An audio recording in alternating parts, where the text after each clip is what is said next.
When were the Alice Bailey books transmitted to her? Alice Bailey wrote over a 30-year period from November 1919 to November 1949. On screen you'll see a list of the books, when they were transmitted and when they were published, and which ones were purely DK's work and which ones were purely the work of Alice Bailey. It's almost impossible to make sense of the Alice Bailey books unless you know the following. Alice Bailey wrote 24 books, but only 19 of them were telepathically transmitted to her from the Master Djwhal Khul. The Master Djwhal Khul is a 5th degree initiate who is a member of the ashram of the Chohan Kuthumi. A Chohan is someone who has taken the 6th initiation. Alice Bailey is also a member of the ashram of Kuthumi. Alice Bailey was on loan to the Master DK to write down the material DK was tasked with giving out.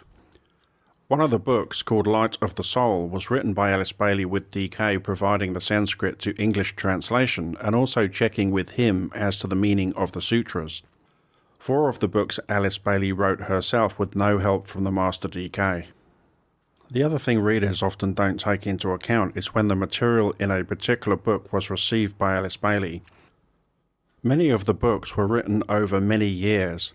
The early books, Initiation Human and Solar, Occult Meditation, and A Treatise on Cosmic Fire, were clearly written as full books from start to end. Much of the other material Alice Bailey received from DK seemed to be on a variety of subjects and was only later gathered up to form books on specific topics. Discipleship in the New Age Volume 2 was transmitted to Alice Bailey and written down between January 1940 and December 1949. Externalization of the Hierarchy was written between March 1934 and October 1949.